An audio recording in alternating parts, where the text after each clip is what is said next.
Safa saphela isizwe simnyama iwasafa isizwe saba yavula mola kanikokhelize wemaye wemolo Safa saphela isizwe simnyama iwasafa yavula mola Safa saphela isizwe simnyama iwasafa isizwe saba yavula mola kanikokhelize wemaye wemolo Safa saphela isizwe simnyama iwasafa isizwe saba yavula mola Safa saphela isizwe simnyama iwasafa isizwe saba yavula mola kanikokhelize Kambouya, République démocratique du Congo. L'heure est grave, l'heure est extrêmement grave. Ici, nous sommes encore là, dans votre magazine. Les peuples gagnent toujours, mais un numéro spécial. Comme vous le savez, dans cette émission, j'ai toujours dit, et comme beaucoup d'autres penseurs l'ont dit, un peuple réuni est plus puissant qu'une bombe atomique. Et l'apôtre Léopold Mutombo Kalombo, un pasteur, un apôtre congolais, a toujours dit la première richesse que l'Éternel Dieu donne à un homme, c'est sa terre. Le moment est là, le moment où nous venons parlons de la République démocratique du Congo, ce pays qui est victime des complots, d'un complot international, un complot ourdi par les grandes puissances du XXIe siècle. Oui, ces puissances jurent par la disparition, sinon la balkanisation de la République démocratique du Congo. Soki bomoni lelo oyo toyeli susu na émission oyo ezali pona kolobela makambo oyo ezali koleka na est ya République démocratique du Congo. Ba atrocité, ba matanga, ba déplacer les guerres, les détonations des armes lourdes, des catastrophes humanitaires, ces génocides congolais que le monde veut taire, alors que en 1915, on a parlé du génocide arménien en Europe. Les Turcs avaient tué les chrétiens arméniens. Et les historiens parlent d'1,5 million morts. On a parlé, l'histoire nous renseigne sur les génocides juifs, la Shoah. Et là, on nous parle de 5 à 6 millions de morts. Et on a exagéré même sur les génocides rwandais. On nous a parlé de 800 000 morts. Mais là, en République démocratique du Congo, plus de 10 millions de morts. Le monde se tait. Le monde ne veut pas que l'on parle d'un génocide, alors que les Congolais meurent chaque jour. Les Juifs étaient morts de quoi? En Allemagne, dans l'Allemagne nazie, lors de la Deuxième Guerre mondiale. Les Juifs étaient morts de quoi? Est-ce que tous étaient tués par balle? Mais non, il y a eu ceux-là qui mouraient dans des chambres à gaz. Il y a eu ceux-là qui mouraient de la malnutrition. Il y a eu ceux-là qui mouraient en prison. Mais aujourd'hui, que des enfants, que d'enfants, que des femmes, que d'hommes, à travers la République démocratique du Congo, et plus particulièrement à l'est du pays, bana combien bazo kufanzala, mikolo nyonso communauté déplacée, et l'Organisation internationale pour la migration a passé rapport naye, rapport il y a fin 2023, Azaliko estimé déplacé interne à 6 900 000 Congolais déplacés en République démocratique du Congo. Nani akosunga bana oyo nyonso bazali kokufa nzala? Nani akopesa bango eloko kolia? Nani akokota likambu oyo? Soki Congolais otelemité partout à travers le monde. kolobela mboka na yo nani mosusu est-ce que ngonga ezali ya koloba kaka chilombo ozali kosala nini mpona mboka na yo tokolobela lelo oyo situation oyo ezali kose passe na République démocratique du Congo na Nord Kivu et puis tokolobela lisusu ba manifestation oyo ezali kosalema awa na Kinshasa est-ce que ezali suka ya impérialisme ezali suka ya colonisation larvée ya Occident. On a vu ça en Afrique de l'Ouest. Est-ce que c'est pas les mêmes vents qui soufflent maintenant en République démocratique du Congo? Voilà. Alors, Lelo Oyo, na émission Oyo spéciale, nous avons fait appel à un compatriote, un politologue, l'homme que vous aimez beaucoup, l'homme qui fait des recherches sur ces pays, l'homme qui a les tripes patriotiques. Il est sur ce plateau, il est géniteur d'un courant de pensée, la troisième voie. Oui, il est politologue. C'est pour cela que nous avons voulu qu'il soit ici. Il est président d'un parti politique, membre de l'Union sacrée, l'idéal patriote. Vous avez bien deviné, là qu'il s'agit de ses compatriotes, Fumutoto Basanga. Monsieur Fumutoto, bienvenue dans cette émission. Merci à vous, monsieur Charquin. C'est vrai que je suis très touché par les images que vous avez fait passer avant le début de l'émission. Touché par les images. Ouais. Alors, Fumutoto, situation eza makasi, situation eza malamu te. Eza malamu te, elingi koloba te ke basoda na biso bazali kosala eloko te. Na information na koloba nanu ke les FARDC se comportent très bien sur terrain. Ba repoussa ki ba M23, mosika na sake, même ceux qui lelo oyo na tongo, ba bombardement et reprendre les sous na sake.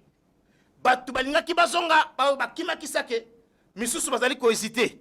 Côté ya axe Ruchuru Goma, bitumba ezali ko continuer kuna. Ba M23 bazali ko se renforcer, ba Rwandais bazali ko continuer koya. Mais bazo kufa na ndenge ya kosakana te na ba Sukhoi oyo ezali kosala ravage na kan ya Munguna. Mais malgré wana balembi te bazali ko continuer. Fumutoto, le monde regarde la République démocratique du Congo. Est-ce que lelo oyo génocide oyo ezali kosalema na mboka na biso na RDC? Comment vous comprenez le fait que le monde ne parle presque pas, le monde ne s'intéresse pas à ce qui se passe dans l'est de la République démocratique du Congo? Fumutoto. Bon, Mutuna et Zamalam. La première chose, d'aller nazotuna nga soki na ke na ndako na ngai nakutiki na biro na ngai ezalaka na ndako bana bakotaki par mégarde namonaka babouge ata kaka 2 places na biro nakutaka neti vi na bandeli kuna mutu na question oyo bato baza ko se déplacer bandeko na nga wana bazolongwa wapi bazokende wapi pa nani pe bakolia ndenge nini. Deuxième question na tunaka sone na ndako na kuti madame azate na santaka nazali par terre parce que je sais pas par où commencer. Bato avandaka na mwasi na ebo ebombe kwa iba mwasi na kufi na bombo ya sa likambo te. Ba continue ka vi ndenge nini. Le cas de Goma nazotala. Bana mike bazolongwa na ba mama. Suko nini kana ndako nanga boye pona longwa na kenda hier il faut préparation ba 3-4 mois pona yeba bike na kotika wapi marqué na kotika wapi bana na kotika. Mais non un parent avec ses enfants avec sa femme ba vanda ki boye ki mundu ki buru ba muso kufi bango bazui bilombo bazo kende. C'est toute une vie qui reste. C'est toute une vie parce que yo moko mutu ko voyager déjà un problème kokuta ba archive no e kufi et monanité c'est ba document musala soke ezate ba document lopango etika la kawapi tango bande ko na biso balongwa et puis mutatiki bilanga naye parce que tango to vandaka bomo ina biso se za place to vanda mai na yo bilanga na yo baninga na yo bibwele na yo nzela zamba na yo Ce qu'un villageois, quand le coupe de son village, il n'a plus la vie. Donc on ne peut pas parler seulement des nombres de morts parce qu'il n'existe plus. Parce que ma belle est la couverture, ça m'appelle ça pour se développer. Couverture. Qu'est-ce que c'était? Pour se développer, ça m'a dit Eli malata, Eli malata liboso, nzoto, kasi yena nzoto balati mabele. Kunande ozana sous-sol na yo, ozana sous-sol na yo, ozana air na yo, ozape na mai na yo. Et c'est ça la richesse. Oyo yo kaka muto zana mboka sadire, azana bilanga na ye, azana bibwele na ye, azana mai na ye, biziba na ye, azana zamba na ye. Et puis bazamba nyonso dans mokili ya Congo entre village et c'est kabolama entre village na village. Et zana mboka ya batoto ko kota directement même chose à congolais na longwe na moma na kota na zamba ikoso village kwa zana nga sa autorisation na bango esimba te. Tibo comment na kubomana, tibo comment na kozokisana. Parce que nos frères là qui quittent un village à un autre, qui n'est plus son village, bien que dans le Congo, ils vivent comment? Et je pose la question, et si cela nous arrive à nous les Kinois? Parce que ceux qui t'ont québité et comme appelle ça un jour. Ah bon? Mais parce que ça Congo. Pourquoi il s'arrête que ceux qui indi na gome indi na ça te. Et indi na gome indi mais indi na mbujima ite. Parce qu'il ne faut pas que les gens, tout le monde, l'intention, c'est d'éliminer tous les Congolais. Que tu sois du nord, d'ici, de l'est et de l'ouest. Parce que hier, côté ni attaqué Congo. Kaem, banani, ni avais qui n'est-ce tu peux quitter. Centrafrique, et ça qui n'est-ce donc, ceux qui te continuent cause la distrait, même là où nous pensons que si et inda, te eko inda. Ceux qui te continuent cause la distrait. Ceux qui te continuent cause la distrait. Est-ce que ce monde a que tozali distrait? Est-ce que tozali distrait? Nazo ya wana. Pourquoi mokili evandi nye? Mais parce que ce qui est une guerre pour toi est une possibilité pour l'autre. Ce qui est dé chez toi, c'est peut-être au même moment une fête pour l'autre. Bitumbe uta kanalo la te. Bitumbe zali bato bazo luka ba intérêt na bango meza na Congo, nde yozo mona malheur bango azo fêter. Bazo ko fêter. Eza guerre ya ba minere. E bon est-ce que Kagame ndazo bunisa biso? Yé pas zaka motinda mikande M23 zali. Ah, Kagame aza lokola M23. Azana yena 21 23 je même rôle non? Parce que Kagame Elingi Koloba boye derrière Kagame il y a des grands qui l'envoient. Et ce sont ces grands de ces grands que nous attendons la condamnation. Mais pas condamner moi na bango ni batinde que et donc la satana tindi moi na ndako na yo ange na ye pour a ko détruire la bande iba yo zo la satana a reproché moi na ye. Mais Satan il est Satan parce qu'il a des messagers. Eza Kagame te muto bunda na Congo po Kagame ebite diamant sala kanini cuivre sala kanini or sala kanini même si vous avez usine d'extraction na batie na Rwanda ce n'est pas l'invention du Rwanda. Il y a zaka M23 mais c'est quoi M23 ya mukolo. Ah donc Kagame aza M23 mukolo. Et il y a un supplétif ya mukolo mususu. Mukolo wana benga M23. Ah mukolo na benga Kagame M23 c'est Kagame ndenge nini mboka Congo na mboka Rwanda Kolongo kate comment ont piégé avenir du peuple rwandais na o azo sala na Congo. Azo piégé avenir du peuple rwandais. Kagame azo piégé avenir du peuple rwandais. Nandengeni. Mais parce que en 1994 tango ba interamo après massacre de Tutsi au Utekolo ba koti na Congo. Le génocide ya Batutsi. Ya Batutsi. Tango ba koti na Congo, tango Abiyarimana, Utu Modore a koti na pouvoir. Avant Kagame ya kolongola ye. Kagame zaki rebelle non? Armée patriotique pour la libération du Rwanda. Le Rwanda n'avait même pas un avion de chasse, n'avait même pas une bombe. Est-ce que le Congo va rester indéfiniment na bozo baona na konyoko mawongo? Bon, ce que Mukolo Congo a causé quoi 10 ans après, 5 ans après. Le Congo fera quoi au Rwanda? Ah, mais les Congolais disent qu'ils n'ont pas de problème avec les Rwandais. Non. C'est ce que les Congolais... C'est faux. Ne buzoba na biso yango wana. Tout dans le problème te na Rwanda ndenge ni. Oui, mais buzoba na biso. Na biso. Ba Congolais. Mais t'as la degré à cruauté o eza na bandeko wana baza vivre na biso. Lorsque vous prenez une maman qui ne fait pas la politique, ozokata ye kingo azolela ozokata kaka ye kingo. Quelle méchanceté. Alors, ba vidéo wana moyen tout yango awa ezate. Moyen tout ba vidéo wana ba image ba congolais ba image eza ya grave. Moyen tout ba image wana eza awa te. Na ebité soki na ti yango awa soki bo koka kolia. Alors, c'est grave. Alors, si on se que Congo dans la promenade à Rwanda, parce que bientôt Congo ezozala éveillé. Bientôt. Déjà, tozo banda. Parce que yo ana olatine sur la takate.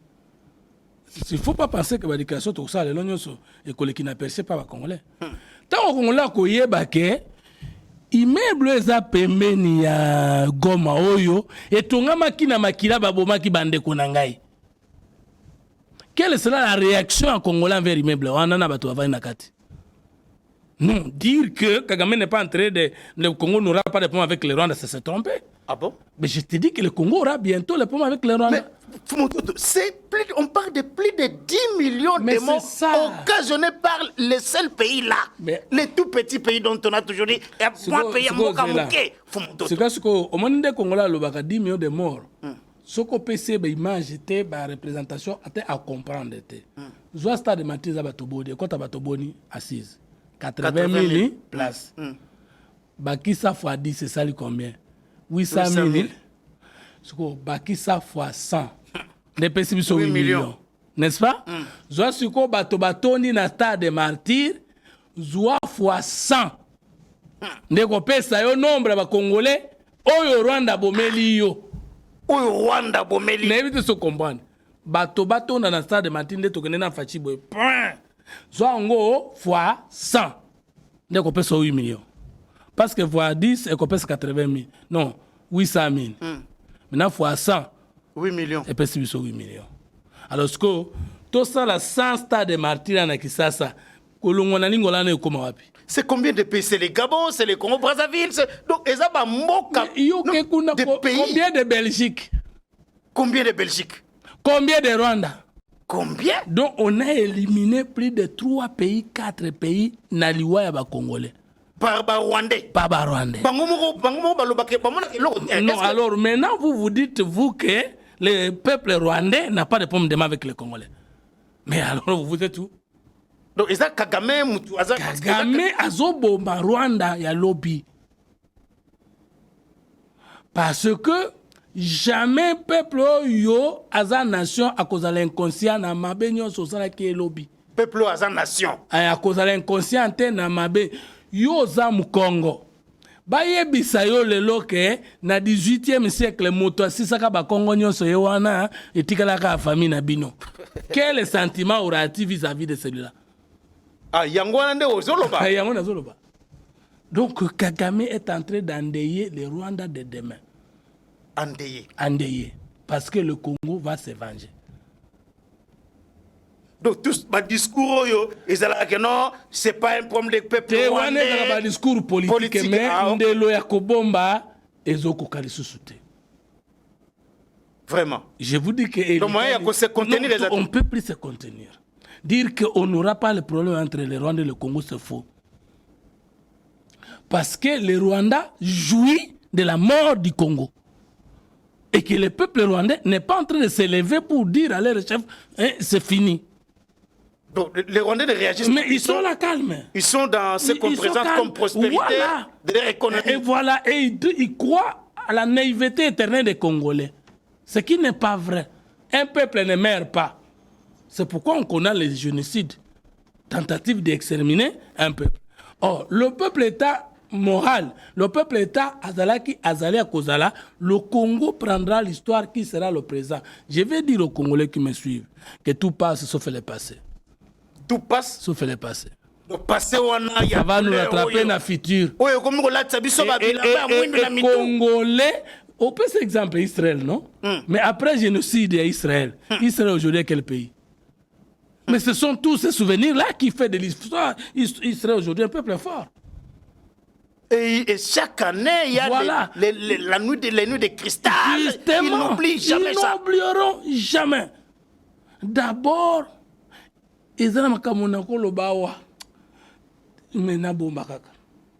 on nous reproche aussi de tout dire. Sans rancune, on ne se développe pas. Sans rancune. On ne se développe pas. Alors, Fumutoto, situation Oyo, Oni Azokotanama, Oni Azawapi, Tomoni Awa, États-Unis, Asalaki, communiqué semaine passée. Yakolobake, ba Rwandais, ba retiré, ba militaire, na ba il faut que ça. États-Unis, Nazoloba, M23, Longola, Yamunene, Longola, M23, Mouké, mais ça ne se dit pas. M23, Yamunene, Longola, M23, Mouké. Pour Kagama Zotindama, na Mukolo, Yemoko za M23. Après Akiti, Yatini M23. Comment Tokoche Elikake, Oyo Zotinde M23, Munene, à Kolongole M23, Yamuke. Donc, tu sais qu'on rêve que peut-être ma déclaration, Nazoya. Nkoi ya bomimboloko ya tata. Bana mboloko bakei nenda kwa nkoi baolela. Leta wana ko ya tondi moya kitakukanga bango ezate. Nous sommes allés réagir. Mais yo zamboloko zana manzakate. Soki poko kimambango te tango koyako kitakuna osani. Quand les Congolais sont devant les ambassades de la Grande-Bretagne, des États-Unis, tout ça, mais ils sont contents de dire ah, ils sont encore distraits parce qu'ils croient encore en nous. Ah bon? Mais comment? Les manifestations que l'on voit aujourd'hui devant les ambassadeurs. Ah, nanu ba sécurité pour bazo continuer ko kanisa ke solution na bango ko uta na biso. Yangona ba oya ko lele na biso. Non, mais Fumutoto, ici, nous sommes en train d'assister à un vent de révolte. Les jeunes demandent à ce que toutes ces ambassades-là, toutes ces chancelleries occidentales-là, quittent la RDC. C'est ça. Okay. Ils disent ça. Est-ce que vous comprenez un peu ça? Et ça aussi, distraction. Suivons d'abord ces images ici, et puis nous allons revenir. Suivons d'abord ces images ici de ces différentes manifestations qui ont eu lieu ici à Kinshasa.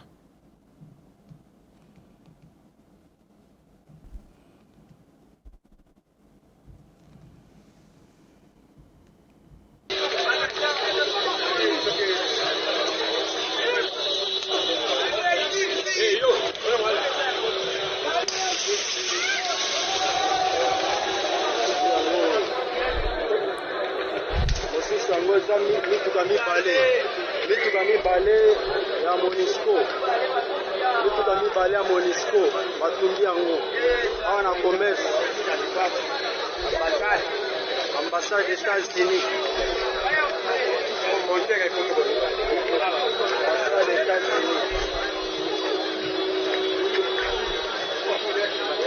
yango wana omoni yango wana Kinshasa.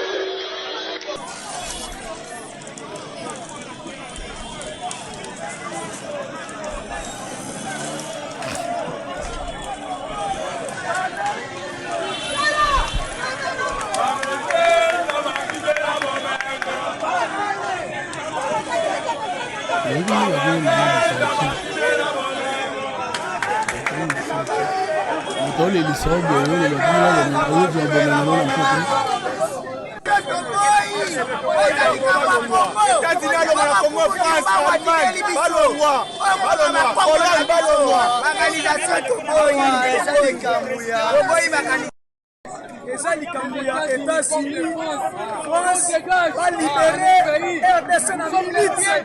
Taki ba libérer bango ba so ba RDC. Bilanga na bango, basanga ba mal ba bango na est. Baba ya fana na mboka na biso tranquille.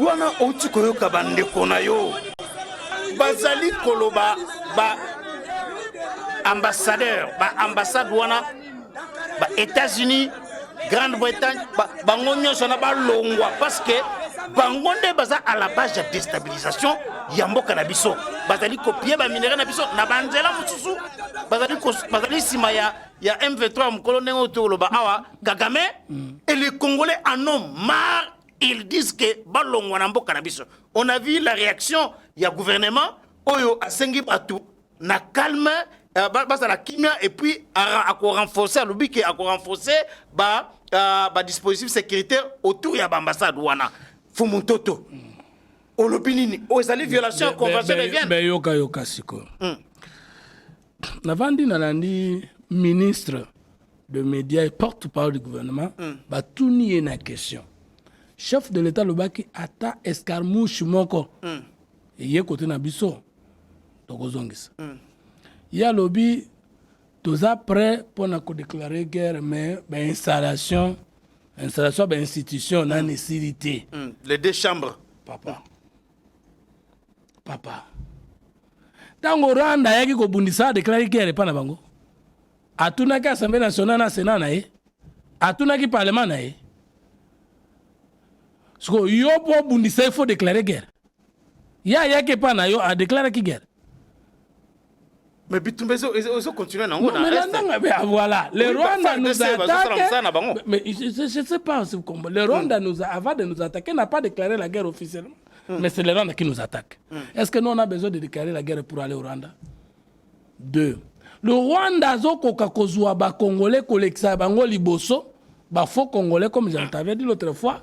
Mais nous, on est incapable de Kozua, Rwandais, Liboso, pour nous Rwanda. Ah bon? Mais pourquoi pas? Parce que les guerres aujourd'hui, il y a des guerres. Il y a la guerre conventionnelle qui est un conflit entre deux États. Et il y a la guerre non conventionnelle. État linga bundi État mususu, il faut aller taba citoyen État nae pour bunda kana sima nae. Moi ce qu'on déclarer guerre contre les États. Est-ce que ça te pour ba Rwandais ba lingi ko trahir mboka na bango te? Ah. Okomina mando. Olo la linga opoza maende na opuse nde yo bimisa réponse. Bayembi kuna ba Rwandais nzamba distraction. Ah bon? Oh. Mais est-ce qu'on a besoin de Bomengo Zanamboko bientôt dans la bateau malam? Si nous prenons conscience, les richesses du monde nous appartiennent, même celles qui ne sont pas au Congo. Si nous ne prenons pas conscience, les richesses du Congo appartiennent aux autres peuples. C'est ça? Mais c'est ça. La petite Belgique qui est venue nous coloniser ici. Azana sous-sol les riches pour le Congo.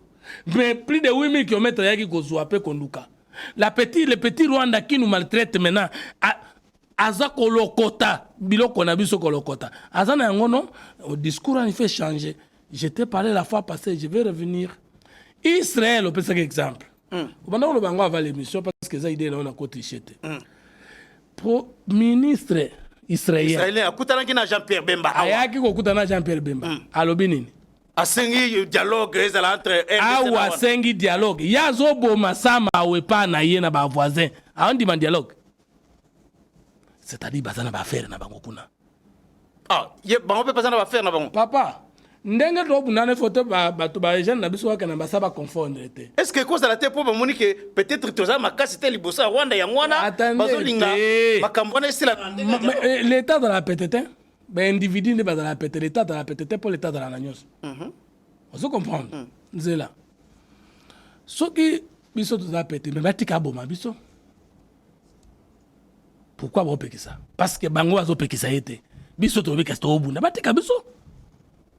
Yami bale. Tango Israël sisi ko boma kuna. Ya asisina te bitu mezo continuer. Azo continuer ko boma kuna. Ya lingi dialogue te. Kuna. Ya ko conseiller biso botika ko bunda bitumba wana. Suko tango biso tozomona ba jeune bazoke na ambassade. Eloko ni bazobunga. Na bitumba nyonso za na reste, ce ne sont pas forcément les officiels américains ou belges. Ça peut être les hommes d'affaires qui sont derrière ça. Nous que nous saccager ambassade ndengeni. Bon, biso to ko saccager ambassade population. Gouvernement répondre à côté n'a plus de policiers pour sécuriser les ambassades. Maintenant est-ce que gouvernement na population azo balange moko langage moko? Gouvernement a pekisi ba manifestation te. Mais oyebi convention de Vienne ndenge ezali mais batu bako kende te ba kota na ba ambassade pour za mboka ya ba. Mais siko la ambassade ya ba janda siko ngai. Qui va maintenant empêcher l'avancée ya ba jeune wana? C'est déjà le gouvernement parce que lui Donc on les a protégés, mais ils ont interdit manifestation. Mais n'est-ce pas comprendre? Loba. Bah je ne sais que bateau tout le monde a clair te bakende. Batake gouvernement le bibo na boite mais kune sika bokoma ki na kocha ba élément pour bokoma esute. Et ça discours politique toté selon yo. Mais c'est ça le problème, ne évite so yo zo comprendre. Loba. Alors Israël zo gagner ndenge nini? Azana 3 fronts ezo sangana. Israël. Azana front populaire. Tous les Israélites tous, sont conscients. sans exception. Sans exception. Makambo opposition est athée, la pouvoir est athée. Par rapport à d'abord notre pays, la spiritualité de l'État. Spiritualité de l'État? Oui. C'est-à-dire quoi? Mais amena yo, au PC yango l'État pour l'État sungayo. On dirait que quel que soit le problème, au moins vous avez makamunakati, mais jamais côté kambo kanon libanda. C'est-à-dire, le boko likolo, c'est-à-dire yo moko so koma na niveau wana. Mais où wapi na formation yebisanga i ministère nini formaka congolais pa linga Congo exact ministère a plan musala nango nini ministère a plan de singa ke planifier nationalisme patriotisme éducation ministère d'abord ministère qui munena na mboka pona makambo menace na ndenge ni ko bimela lobi tout ça c'est ministère du plan. La nouvelle citoyenneté fait que le ministère du plan. Donc, yo, en tant que patriote, en tant que politologue, au monde que formation, il y a exact, kasi wapi, bon, yoka, tout solo là, tout solo en haute voix. Napoto, les gens ont fait des guerres, des guerres fondatrices de l'État moderne. En Europe, c'était sans. Il y a eu des guerres et c'est de la conscience ici de ces guerres-là que les gens protègent leurs États. Et comme nous, la guerre de 100 ans voilà. En Europe. Et nous, l'amour que nous voulons donner au Congo vient d'où? N'importe où il y a eu des courants de pensée. Il y a des révolutions qui ont changé la mentalité des gens. Après, il y a des écoles de formation au sein des partis politiques. Après, il y a des familles qui ont créé des richesses et qui sont censées protéger les richesses. Les partis politiques congolais sont tribaux ethniques et formaka mutute. Il y a un parti politique moko et c'est pas formaka congolais. Et c'est nos partis comme Kaboya Lumuna disait. Il y a lobby tribaux ethniques et régionaux. Ozo mona parti politique yango école na kati ezate. École ya parti. École du parti ezate. Yebisanga parti politique moko akongoza école na kati. Oba formaka mutu. Et tout le monde n'a pas fait le droit. Tout le monde n'a pas fait les partis politiques. Parti politique c'est formé mutute mutolingambo kandengeni. Or, parmi les conditions et agréments, la mission de politique, parti politique, c'est la formation citoyenne, l'éducation politique, le nationalisme, le patriotisme. L'université à Kinshasa est pas ça nationalisme. Et former pas tout le nationalisme. On peut faire ça information scientifique sur les événements politiques au monde. Et dans la science politique, et dans le droit, on ne transmet pas le patriotisme. Dans toutes les universités. Jamais, j'ai même ma mère. Non mais Fumuto, là vous affirmez quelque chose d'extrêmement grave. Mais c'est ça. Dans toutes les universités du Congo. Moi-même, je suis politologue, apprenant en 3e cycle na Inikini. Le professeur de sciences po, lorsqu'il est dans l'auditoire, il ne transmet pas le patriotisme. Il vous parle de faits politiques tels que passés dans le monde. Et en RDC. C'est le récit. L'histoire politique par moment, justement. Mais toi, bien wapi, nana pesi yango. Patriotisme était ya mawapi. Na ministère nini. Le conseil des ministres nous donne l'information sur ce qui s'est passé dans la réunion, sans nous donner les résolutions. Alors, ça veut dire que, mon Fumuto, là, vous voulez dire que le problème est tellement profond que on s'attaque aux indésirables, mais sans les causes. Qu'est-ce qui fait que Congo ne soit jamais rebelle à Rwanda pour Babunda na Rwanda? FDLR Zanine. Force démocratique pour la libération du Rwanda. Sous les jours de qui depuis 96 au Kagame Zawana. Pour nani ba rebelle rwandais ba ko obeta ata licence na Rwanda te ba ko boto na ta localité moko te. Mais ba posa ka problème na Congo mutayamba kibango. Et Kagame a kanelo kwana na luka ba FDLR ba kota na Congo. Mais baza ba comment font des commerces na des commerces na yo. Mais comment ils ne parviennent pas à prendre même une petite localité? Répondez à cette question. Pourquoi les Israélites ne prennent pas les armes contre Israël? C'est cette conscience historique que nous n'avons pas. Tant que les Congolais ont la formation, papa, il faut changer le côté. Il faut qu'il y ait une ambassade. Il faut qu'il tokoki kokweyisa Kagame lelo un autre Kagame viendra. Mais est-ce que vous avez dit que Babiloko wana ezali ko sala que batu finalement petit à petit, même s'il n'y a pas à université mais les gens eux-mêmes sont fatigués, ils commencent à prendre quand même conscience. Non, mais c'est quoi que d'abord le Front populaire ezali Israël ici dit une conscience historique de la promesse n'a comme peuple de Dieu. Hein? Le Dieu d'Abraham. Mais c'est ça, le Dieu d'Abraham, d'Isaac et de Jacob. Qui avait promis qu'Israël sera toujours la tête et non la queue. Et l'équipe mondiale, non? Vraiment. Et il s'appuie toujours sur ça. Mais justement. Mais quelle est l'histoire, la conscience historique de tous les Congolais? Vous avez un parlement ici. Il y a la chambre haute et la chambre basse. Tu imites un Okaka. Nos parlementaires jouent le même rôle que les députés.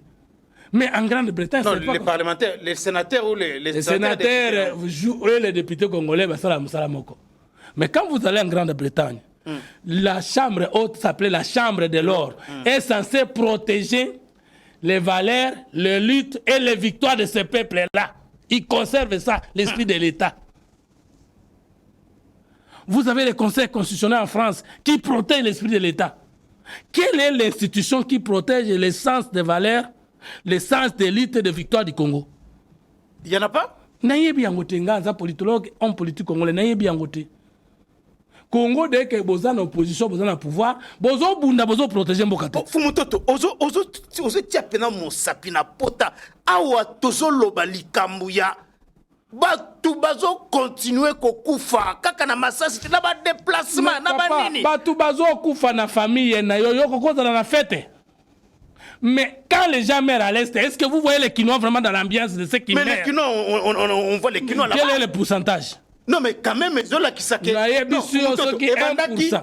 Yokangai, ce qui est 1% ya ba Quinois bazuka conscience que ceux qui meurent là sont nos frères. Ça s'arrête. Mais Ebanda quelque part, avec un groupe de mais gens. Ça fait combien de temps que nous mourons? Ça fait combien de temps que nous mourons? Laissez-nous comprendre. Alors, il faut qu'on salanini parce que... Il faut une formation citoyenne. Tala, on appelle ça un exemple. Musée Aya. A mobiliser les musiciens, tout faut prendre comme au moment de ba individu, ba citoyen simple, ba kanga ba rebena masina. To benga kango commune patriotique pour l'année. Parce qu'il y a eu une mobilisation populaire. Il y a eu les moyens de l'État pour éveiller la conscience. Il y a un individu qui a eu conscience que ont mobilisé les Batouba Congola. Mais ceux qui ont une institution accompagnée. Et qu'ils ont envergé au cocon du matin. Israël a 3 fronts. Ils ont permis à ça. Il y a le front patriotique qui est populaire. Tout Israélien à l'obéi, Hamas Zandoki, Palestiniens Zandoki, jamais n'a pas sunga bon Libanais Zandoki, ma peignon so banto voilà, c'est la formation. Donc ça ben ennemi na bango. Sukoyo Rwanda forma kabatonae, Congolais Azampuku, Okutie Kata et Kingo, votre conscience est tranquille. Et nous là, nous on n'est pas là-bas. On est hospitalier, on est saint, au nom de Jésus, ok. Au nom de Kimbangu, ok. Degré à cruauté au Rwanda, yo kosa tamila na mukilo zwangote. Parce que vous avez formé. Donc douceur na bisona, mon bisona, cruauté na bango. Et l'obédi bango le côté. Et l'o koni ne sala que terroriste. Atiki mwasi ne ya kitoko, azana poto. Atiki mwasi, atiki bana. Ayebi alati sentir exposé azobi mana yebi ki akozonga te parce que moni emité quand il va en guerre peut-être il ne sait pas qu'il a kokufa mais les terroristes n'est pas que normalement ayebi ki dans les minutes qui suivent azokufa nae pourquoi il ne recule pas c'est la formation même si je ne justifie pas ça mais dans le sens de kozokaka exemple non mais c'est la formation c'est la formation lavage du cerveau pourquoi toko laver congolais cerveau te po alinga Congo koleka même azokendo kufa azonga simate. Trahir Mboka mais quand même, n'est jamais trahir les Congo avec Mouzé Laurent de Kabila. Il est mon traître. Il n'est plus qu'on a beau yangwana. Il est mon traître. Je te dis, il est mon traître. Parce qu'il y a même un étranger à la sécurité de l'État. Il y a un écouté de cher. Mais c'était quand même abandonné. Non, mais on ne pouvait pas les prendre d'abord, les reconnecter au secret à la sécurité de l'État et les chasser après. Conséquence, les soldats du peuple étaient morts. L'émotion est nègre, la raison est laine. Mais ça aussi, c'est une insulte. On ne peut pas accepter ça. On n'aura pas le débat là-dessus. On n'aura pas le débat. Ça, c'est vraiment une insulte de le poste d'Arsengor. Donc là, je n'accepterai pas ça. Bon, c'est seulement... C'est aussi par émotion que vous refusez d'accepter. Non, mais comment vous pensez vraiment que l'émotion, c'est un autre débat. D'accord. On aura ce débat-là. Ça, c'est une insulte des racistes. J'ai mis sous frigo. C'est vraiment une insulte des racistes contre nous. Mais qui a dit ça? C'est noir, non? Non, mais c'est ça. Ah, mais pourquoi qu'on s'y dit? S'il vous plaît. Alors, attendez. Anta Diop. C'est pas le débat. On reviendra. Maintenant, Tozoa. Israël sali front patriotique. Aucun citoyen israélien n'est pas accepté de prendre les armes contre son pays. C'est la formation. Deuxième, Israël a tongi front institutionnel. Front institutionnel, c'est-à-dire, institution est nyonso. Bazo tient l'homme qu'il faut à la place qui fait défaut pour que jamais. Parce que tant beaucoup tous les voisins sont des ennemis. Mais pays où on a un chômage moins de 10%. En tout cas. Front institutionnel à Nyama. Même si on a problème na bango et tali bango na kati, yo étranger au kokota te. Mais biswa wa tokoko benga yo, tu n'es pas d'accord avec Tshisekedi Lata Minduki ozoya na ngona Congo. Et là kotuzangi formation, éducation politique. Formation be amour ya mboka. Amour wana ça naturel, il faut forcer, il faut forger, il faut former. Deuxième chose, troisième chose, Israël a bomba front diplomatique. Aza mutu ayokana na mikolo ya mokili oyo. Mais batu na bango baza na bamboka nyonso wana bango ne bazo influencer ba décision wana. Le ministère a plan musala na ye. Nous devons savoir na parce que biso tolo baboy biso troisième voie. Le Congo a 3 parties.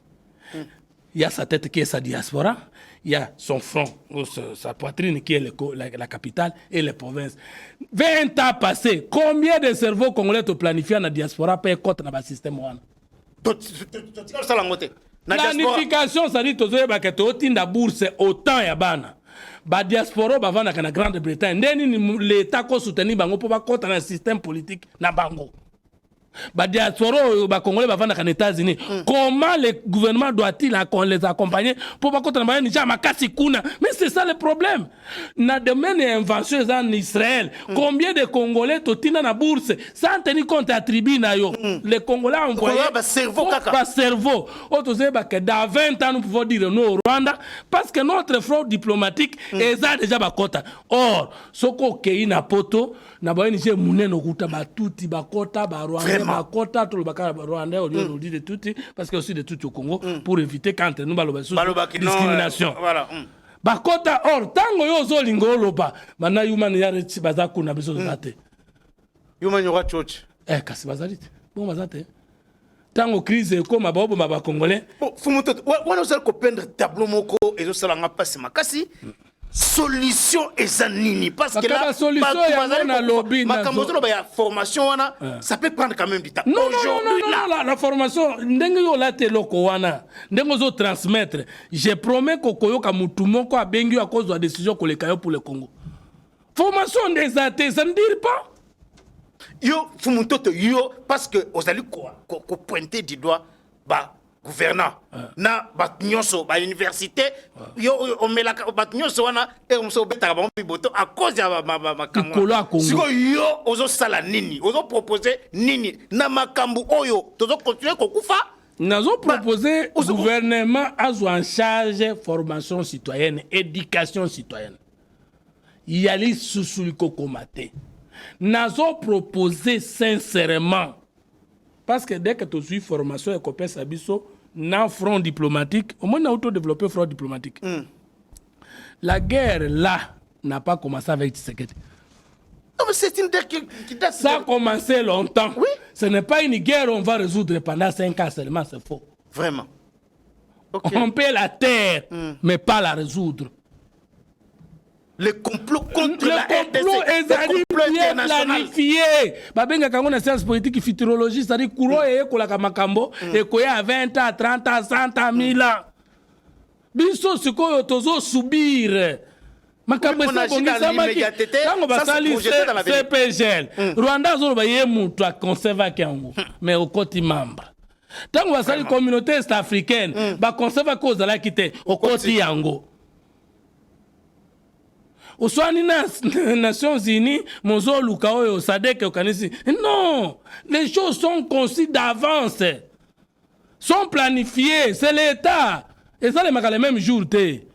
C'est quand Mobutu est en train de régner là et de maltraiter les autres que les autres ont pris conscience à temps.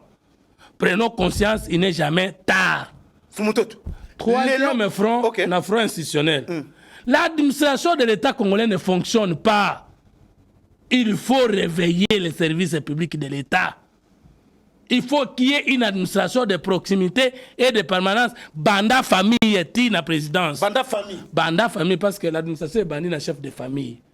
Ou dans un village. Après, chef du village. Après, chef de secteur, de chefferie ou groupement. Après, chef de secteur.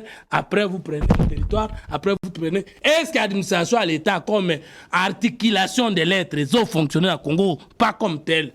On ne peut pas, même si vous avez des armes sophistiquées, ce qu'administration à l'État, ils ont mal et qu'il y a pour preuve. Moratoire. Alors, voilà. Est-ce que yo sommes un pays en guerre depuis 1994 dans un moratoire que militaire ou les autres ils vont pendre été. Mais ngai na lingi moratoire ezala. Mais moratoire liboso to pendre ba politicien. Mobutu pour asseoir sa dictature, il a commencé par pendre Evariste Kimba, batonyoso babanga qui est dictature evandaki. Biso pour assurer l'amour du Congo, tozo to pendre un premier ministre, un ministre awana sa de martyr au commandant de bataille. Wana ozozonga na makambo oyo. Parce que je peux pas côté les mélabiso. Et talingaité que le Congo gagne. Et talingaité tant que Congo n'a respiré té, mutu nyonso ko kufa pour que ya trahir Congo akufa na ye. Parce qu'on ne peut pas accepter quand même un petit comme Rwanda là, abandon les lisakabiso tous les jours. Yo lingito pendre ba généraux, mais généraux azo mona politicien, à côté ministre kalelo, atongi be mebla minen, atongi mitu kaminen. Siko général akobanga mboka ndenge nini, yo politicien zo banga mboka te. Nous n'aimons pas le Congo, c'est ça la cause. Pour moi, sans Kolongola les États-Unis responsabilité nango, sans Kolongola OK côté il y a troisième front, je comprends il y a administration. Mais awa Fumutoto Afrique mobimba. Afrique Union africaine. Azali kokokate ni koyebisa Rwanda eloko moko tozali komona. Awa c'est la Fumutoto. Afrique mobimba. Tomonaki EAC yakiawa. Oh EAC eko sani eko yakobundisa banguna. EAC bakomi non biso toye pona kokotsa dialogue kat na bino. Tomoni awa Sadek kokotsa dialogue. Afrique zo ko résoudre kambo ya Congo te. Amérique, Europe, awa président ya Pologne ayaki na Rwanda ba signer accord militaire na Pologne oyo bato bamoni mbala moko autant. Est-ce que tokolonga ndenge nini Fumutoto biso moko liboso ba puissance nyonso oyo ya ba organisation nyonso tokolonga likambo ndeni complot oyo? Facile. 4 lois pamba, 4 principes. Moto nyonso oza na problème, oza na likama, oza dans danger. Talanzela ko bimeleza facile. 1, il faut établir première loi. Il faut prouver faute na yo moko na danger zo uta na monguna. Où est ta faute dans ce qui t'arrive? 2, responsabilité na yo na likambo wana yango esangani. Ta faute, ta part de responsabilité na likambo wana. 3, Lucie na likambo wana. Il faut avoir bien posé les causes du problème et les moyens d'y remédier. 4, il faut s'engager résolument dans nzelo kubimela. Nde l'ennemi akokoma allié, nde faiblesse ekoma force, nde ba adversaire bakokoma ba ami. C'est pourquoi même dans la Bible on dit Dieu a tant aimé le monde qu'il a envoyé son fils unique afin que quiconque croit à lui ne périsse pas mais qu'il ait la vie éternelle. Dieu vient avec la solution, mais la solution conditionnée par votre propre foi. Nous ne pouvons plus kouanga les États-Unis kalingi bisote. To kouanga l'Union africaine te, to kouanga la Rwanda te, mais la solution du Congo ne viendra que par le Congolais conscient. Le Congolais conscient. Mutu mon côté à Kolongola Congo na likama o soki biso to su concentré. Je vous donne un exemple. Ba quoi ici sake. Mutu mon côté ba révoquer na gouvernement. Comme si mutu moko te azaki na responsabilité ko batela mboka wana. Des villages tombent, des localités tombent, personne n'est révoqué, personne n'est suspendu, personne n'est en prison. Les rebelles ont été repoussés et chassés de Saké aujourd'hui là. Repoussés, hein, ça veut dire que bakota ki d'abord. Mais tant que bakota ki yo moto futa makana mbongo ba congolais pour battre la place on a bakota te. Tant que bakota otikali na bureau ndenge nini. Yo général au trahir au kufite ndenge nini. Mais yango wana omoni awa conseil supérieur de la défense comme ba se rendre compte que bakaya trahison eza ebele na kati armée. Bakay conseil chef de l'état pour ba lever moratoire sur la peine de mort. Planification aliwa Congo salimaka kala. Comment un pays en situation de guerre bakolongo la peine capitale sur les militaires? Au moins que bao bazaki na pouvoir 18 ans bateka déjà Congo kala. Bao bazaki na pouvoir déjà 32 ans bateka Congo kala, c'est le ministère du plan. Na ko tuna bato Congolais ba répondre na question. Tu vois que chaque pays a na ministère de la défense. Bon ministère ya attaque dans la mboka nini? Parce que pour équiper de la défense il faudra na attaque non? C'est parce que défenseur Nabiso, il n'est pas défenseur contre nous, contre nos joueurs. Chancel Bemba. Aza défenseur Nabiso, parce qu'il y a des attaquants de l'autre côté. Chaque pays a un ministère de la défense. Ce qu'au ministère est attaqué dans la Namboka Nini. Comment Congo se développer à Bundisaka Batote quand se défendre? Moukolotoko, comment peut-on attaquer Bamboka Moussousouana? Est-ce que les gens espoir ezali fumuto tant vous allez côté la armée nabiso tant vous allez côté la politique vous allez côté l'élément est-ce que vous pensez que il y a quand même une conscience il y a que tombe la armée pour soni oyo fumuto eleki makasi soni outi na armée te soni outi na politique c'est ça le problème soni outi na armée te outi na école université nabiso qualité na yango est-ce que ça encore na rendez-vous na modernité à l'université? La politique ne fait que recevoir oyo église de kilité tindi oyo famille tindi oyo université tindi. Est-ce que nous avons des universités de qualité ici? Est-ce que nous avons des églises de qualité ici? Est-ce que nous avons des familles de qualité ici? Est-ce que nous avons des partis politiques de qualité ici? Gouvernement zobima awa ndé to ko tala ta gouvernement que tu as conscience. De ton côté, la nana a eu conscience. Mais ce que c'est positionnement des partis politiques, positionnement des mêmes figures. Oh, yo ba mona Congo zoko ya na Mobutu, ba mona Congo zoko ya na Kabila, ba outi ko sala na président depuis que 5 ans, les rebelles n'ont fait qu'avancer et ce sont les mêmes personnes qui reviendront avec les mêmes calculs, avec les mêmes erreurs du passé. Ça va pas changer. Il faut que la politique change pour que l'armée se développe davantage. Mais si le système politique ne change pas, l'armée ne va pas gagner la guerre. Parce que ce n'est pas l'armée qui fait la guerre, c'est la politique qui fait la guerre. Alors, Fumutoto, parce que toujours comme on a souka ya émission, oyo, situation y a ba déplacé, Fumutoto. Banamike, banamike. Bazangi biloko kolia, bazola libanda, bamama mikolo. Situation y a ba déplacé, eza makasi. Yango wana na émission Oyo, le peuple gagne. Émission y a patriotisme. Émission y a réveil, y a éveil patriotique. On ne peut pas rester quand même. Attends, moni, tout le monde a kata tant tout le monde a balabala awa, mutoza na pasi, au côté la eboye, au pisi ata eloko mukata 1 franc. Tout le monde a kabana oba senga ka. Batu wana fumutoto na lancer campagne awa ya ko mobiliser batu o azana moi eloko to sungata bana wana to sunga ba mama wana ba déplacer de guerre fumutoto.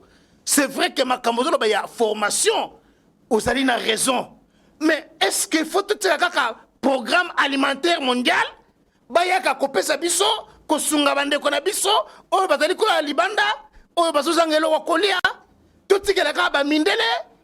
Est-ce que awa nakata mboka awa ba chaîne ya solidarité ko se créer to monaki awa na tango Covid na France comment la population na bamboka belé ya poto ba soutenir bande ko na bango ba bande ko betela bango maboko ko pesa bango bilo kolia parce que batalaki ba militaire qui était au front.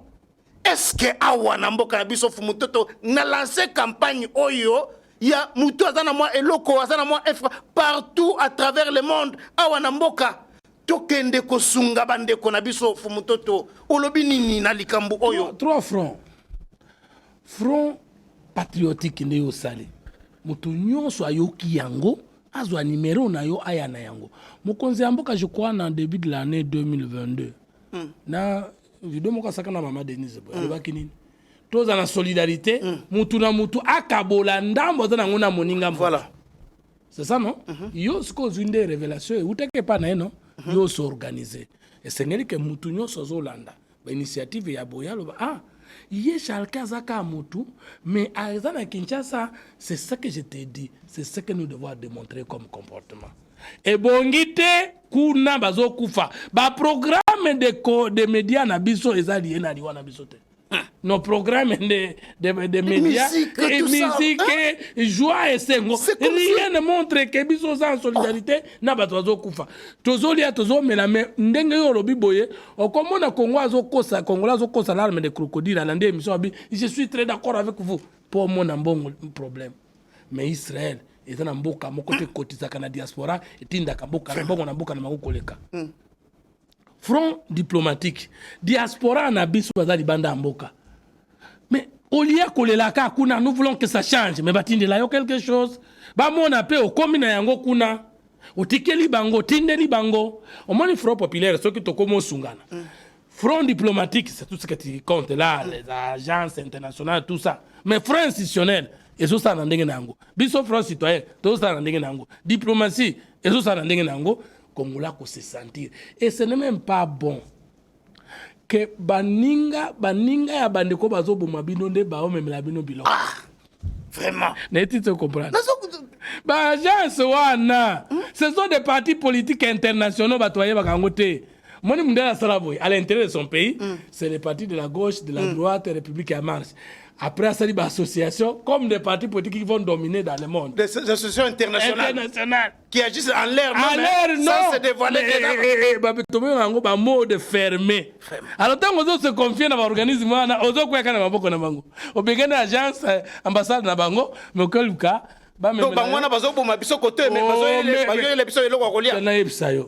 on crée des sociétés de construction aux États-Unis et en France. On doit bombarder l'Irak pour avoir les marchés. N'était-ce pas comprendre? Dès que vous bombardez, Batiki, après, pour la société, on va comme Estagné, va marcher exact. Mais beaucoup de marchés, va bombarder, va payer le tiers monde. Après, va tuer plein de construction. Parce que ceux qui va tongi libé là et qui va détruire la société, la construction, et va n'a pas c'est ça. On crée une crise dans le monde comme Mobali. On vient avec les aides internationales dans le monde comme moi aussi. Tant qu'on a bino bande qu'on a bino déplacé interne, mais bango bazo les ça bango va comprendre. Donc pour ceux qui peuvent va comprendre, mais comment? D'abord, bako bandoté à bango, vous voyez que vos propres frères ne vous aiment pas. Vous voyez que c'est la communauté internationale. Maintenant, Congolo bazo les ça na ser. A combien on linga ser ko le kayo? Mais Fumototo, est-ce que talana no bande qu'on a biso ya Kivu? Ils sont tués, baza kaka, mais bazo défendre mboka Congo. Bazo boya kokende na Rwanda, bazo lingate un jour Nord Kivu, ba territoire est comme na Rwanda. Ndenge ni biso awa ba Congolais, lemsutana na Congo central, na Lubumbashi, na Bandundu, comportement na biso na bandeko na biso enseigner les années ba Congolais o baza na poto. Oyo bazo bota bana kuna.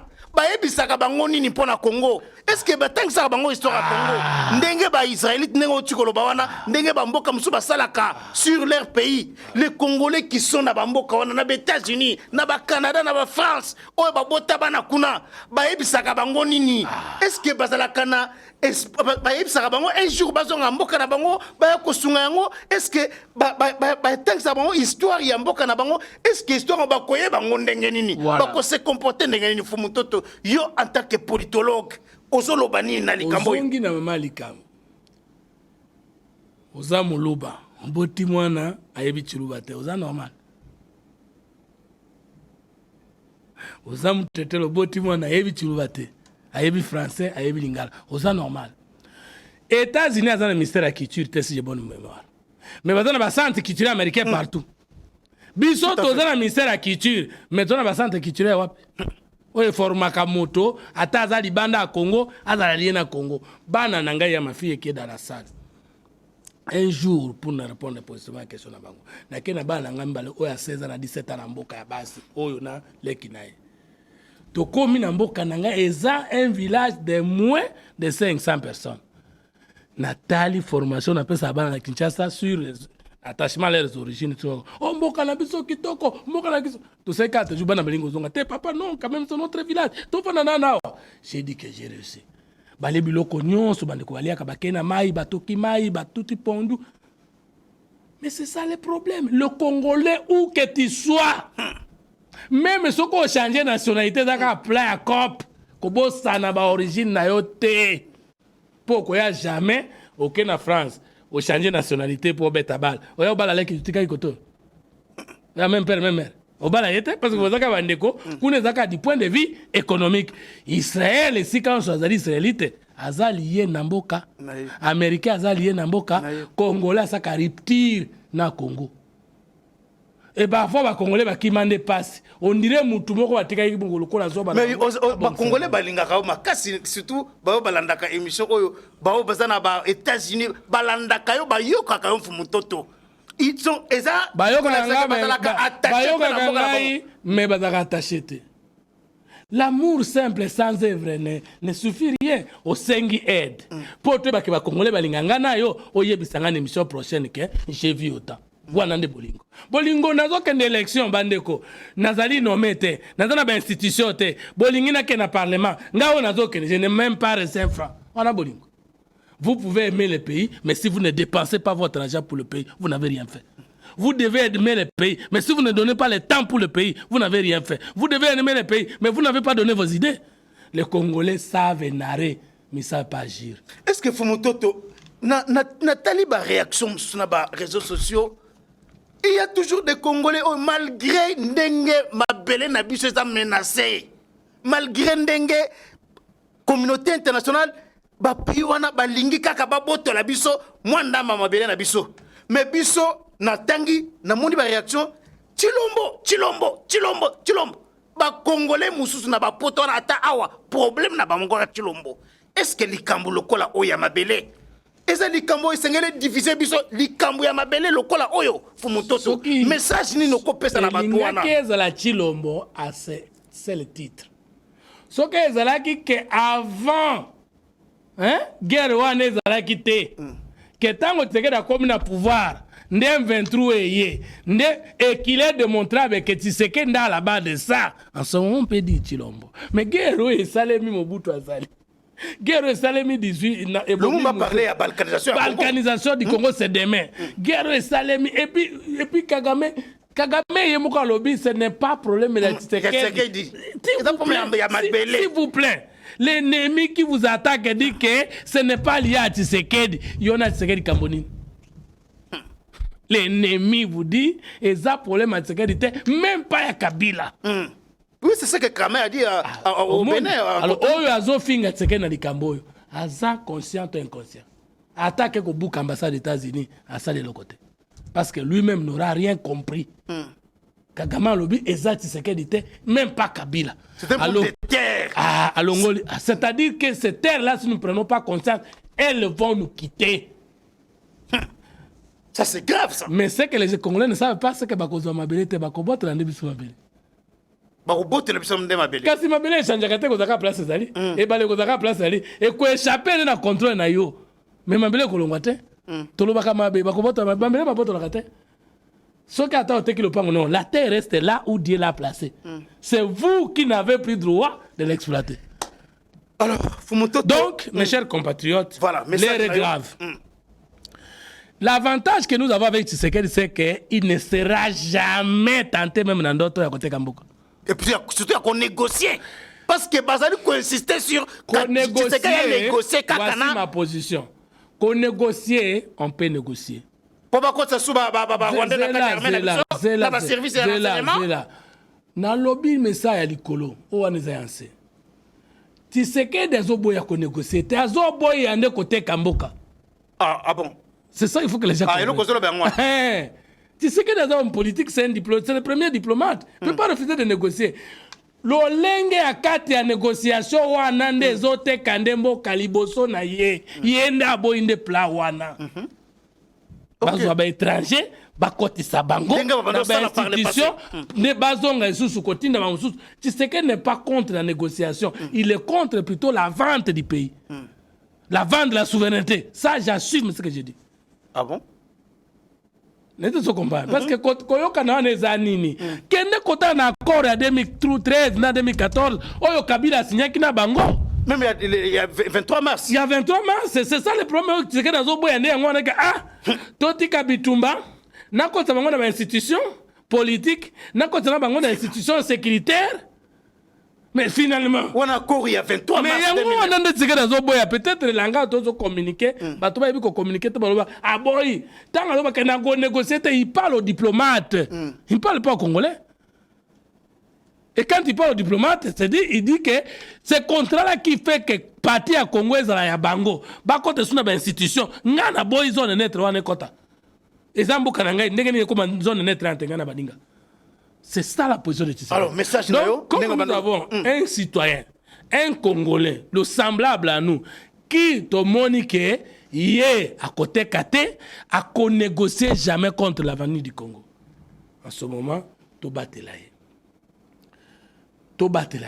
Parce que nous ne pouvons pas comprendre pourquoi il serait vrai de démontrable que directeur de cabinet Mobutu Yakala à Rwandais. Vraiment. Est-ce que Bakor Ezaka signé? Il faut tout une question. Moussa Yaka a libéré Mbok.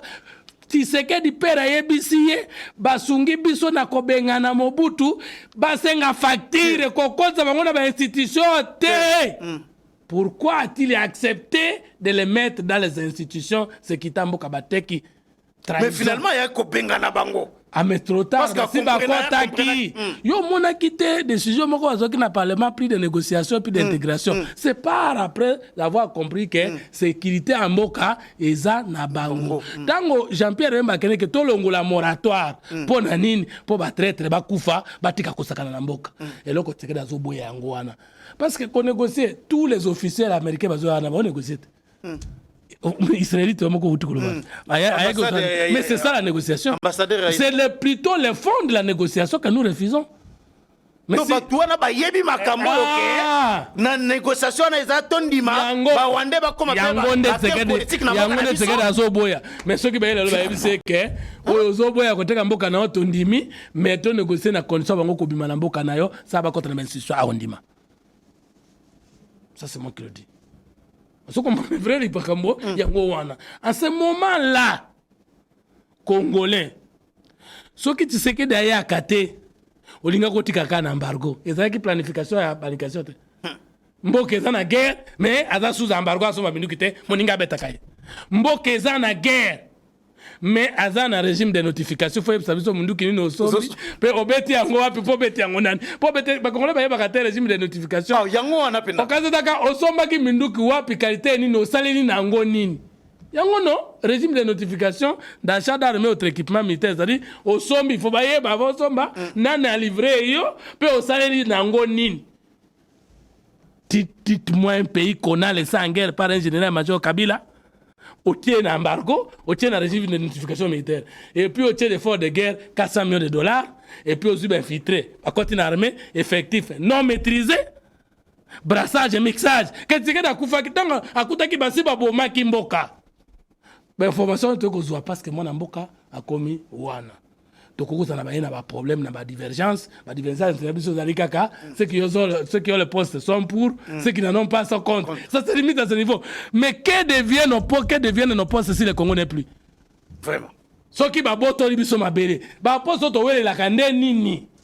Toko kendo wele la ngowapi. Na parti à mabere à Rwanda. Quand le Kivu devient notre pays, faut que gouverneur sous ya Nord Kivu na Sud Kivu? Non. C'est ce que les Congolais ne comprennent pas. Na France, tant que les terroristes sont taka. Au moins, on a opposition à pouvoir. Parce que c'est d'abord la France. Ce qui nous unit est plus grand que ce qui nous divise. Tout soutenir l'institution. L'institution soutenir Mboka. C'est l'homme qu'il faut à la place qu'il fait défaut. Biso diaspora tous à la mobiliser, to tanga mingi, to pénétrer le système na bango. Ministère na biso à plan, ministère na primature na biso et accompagner ba Congolais diaspora ba contre na institution internationale déjà temps. Tous un budget moko pour ça. on appelle Batunabiso, on a programme international parlementaire mondial. Politique et université à qualité, tu sais pas que non, Mboulo yo 2000 Congolais. Non, organisation toza ko évaluer. En attendant, on attend yo zobeta biso biso ne to ko seka olobi. C'est ça la planification. Ceux qui dirigent le monde sont ceux qui ont pensé à temps et avant. Ce ne sont pas forcément ceux qui ont l'argent. Congolais, c'est une initiative locale à Chalake Boyekeno, to Congolais. Alors, to bando dans la sensible. To Congolais quand l'église. Et ça m'a bêté ça le banzan. Mais n'engagez quoi ça liboye. Dans une émission na qui ndeko. J'ai vraiment trouvé que vous avez mobilisé les Congolais.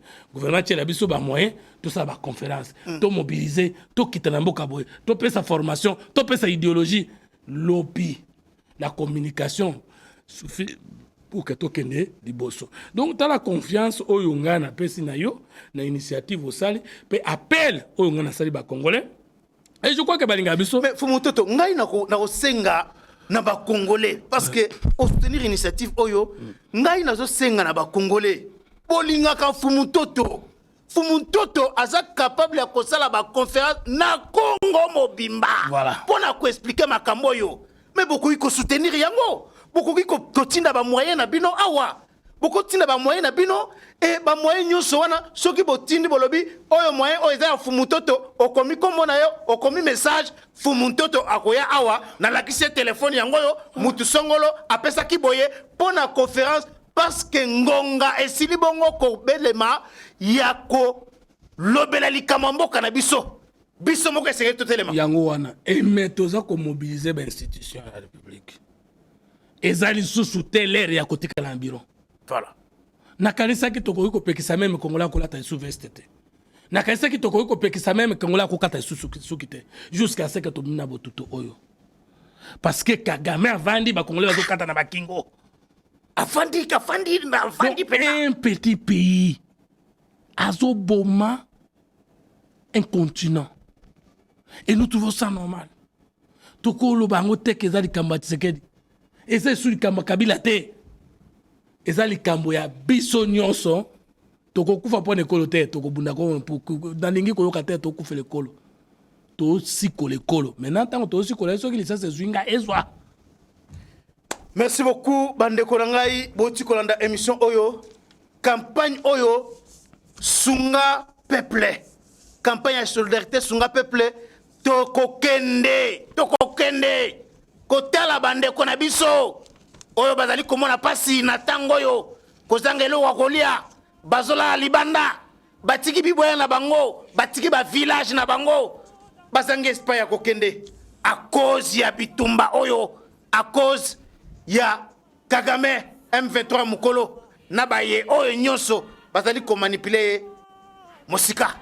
Alors ozaina eloko na yo ozaina $1 bokabela ka bato pasi atana balabala ozaina 1 franc na yo tokosuya nango tokende kosunga bandeko na biso totika te bamboka oyo eza pembeni na biso baseka biso po soki bakongolais ya Brazzaville baangolais batanzanien bacentrafricain bamboka nyonso oyo ezali kozinga biso na bamboka misusu oyo ya mosika bazali komona oyo ezali koleka na est misusu na moni na ba réseaux sociaux bazali koloba. J'ai vu même une vidéo wana ya un occidental na bana mike na école foot azo yebisa bango makambo ezoleka na Congo po bana wana ba yoka pasi mais yo ozana États-Unis ozana Canada ozana Afrique du Sud bano bakenda ka école basanga ka eloko kolia te mais awa bande kona yo bazo kufanzala bazanga ta mwa lipa ya pamba est-ce que koyoka mawate Bible lobi mutu oyo azali na makoki ya kosala bolamu soka osala ngote azali lisumu ba église posana ba église na ba France na ba Belgique na ba Allemagne awa na Congo na Lubumbashi. Est-ce que bokoki kosala eloko te? Est-ce que bokoki kosala eloko te ya bana oyo bazo kufanzala ya ba mama ya mikolo oyo bazali kotambola na bifunda na mitu na mikongo na ba mibale moko? Est-ce que koyi kosala bino maote bana mboka Congo tolakisa na mokili ke tolinga mboka na biso tolinganaka bato ya Kivu, Congolais ya Kivu, Nord Kivu, Sud Kivu, oyo bakufi, oyo bazo kokufa na ya ba province mususu, bazo kufela pona Congo, baboyi esclavage, baboyi bakoma bangamba ya Kagame. Mais esengeli tolakisa bango ke tozana bango elongo, parce que la nation, comme un penseur le disait, la nation est un principe spirituel. La nation est une âme. Voilà, esengeli nation eza nzoto soki lokolo eza na pasi mutu ekozala na kimia te. Bandeko na ngai toza na posa tokende tolakisa bandeko na biso wana ke biso nyonso tozoki na mitema na biso. Voilà, bacoordonné na ngai eza wana, ba numéro ya téléphone na ngai eza wana, olingi osala otinda aide na yo, ba numéro eza wana, ba ya PayPal eza wana, bolingi osunga fumutoto, bokomela biso, ba message nyonso na ko transférer nango, parce que ngonga esili bongo kobelema, oyo makambo ya formation wana, esengele banda. Kozela teke non Tshisekedi asalini, l'état congolais asalini, gouvernement asalini, mais mitunana yo salinini, yo zo salanini pona mboka na yo. Okovanda kaka chilombo kaka. Okovanda kaka na ba critique kaka na Belgique, na France, na Allemagne, na Canada, na États-Unis, yo musano kaka critiquer. Oko sala geste te, oko sunga mwana oyo azo mwana pasi te, oko sunga te azo ata kopa mai. Toto sala yango parce que Esengeli quand même, qu'il y ait des gens qui se lèvent pour commencer quelque chose. Chers compatriotes, besoin de toko vana te tokanka maboko, tokendaka misala, tozongaka, sanko e nyoso tozomona wana, tovandaka kimia boye ekosimba te. Yango wana, ata oboyi kopesa 1 franc. Mais zoa émission oyo, partagez yango na ba groupe WhatsApp, bipai nyoso bozali, et façon ya ko soutenir ndeko na bino, Charles-Quint Kankumaila. Journaliste patriote, serviteur de la République, les chantres du patriotisme. Ils allaient payer à s'abonner à GSR Congo Télévision. Ils allaient payer à partager ma vidéo oyo pour tout balanda message oyo ba yoka to sangana pour to sungambo kanabiso. Pour ceux qui to zali na division mboko ekokende. Mais ceux qui to sangani ata États-Unis ata ba force nyonso ya mokili basangani bakolonga bisoté, parce qu'il n'y aura aucun pays du monde qui viendra ici tuer plus de 100 millions de Congolais à cause de la terre. Mboka wana e cause de la terre oyo ekoya koboma biso nyonso parce que toboyi mboka na biso kabana. Message tozaki na ngona mkolelo yango wana émission oyo le peuple gagne toujours. Ezali émission ya ko réveiller patriotisme na biso bipai nyonso tozali. Ba makambo mususu tokole bilangona les débats congolais. Botika la malamu. Merci beaucoup nandenge bolandi biso tokutana mukolo lobi. Safa s'appelle Ciso Sinyama. Iwasafa. Ciso Saba. Namula mole. Kainiko kalize. Wemaye wemodo. Safa s'appelle Ciso Sinyama.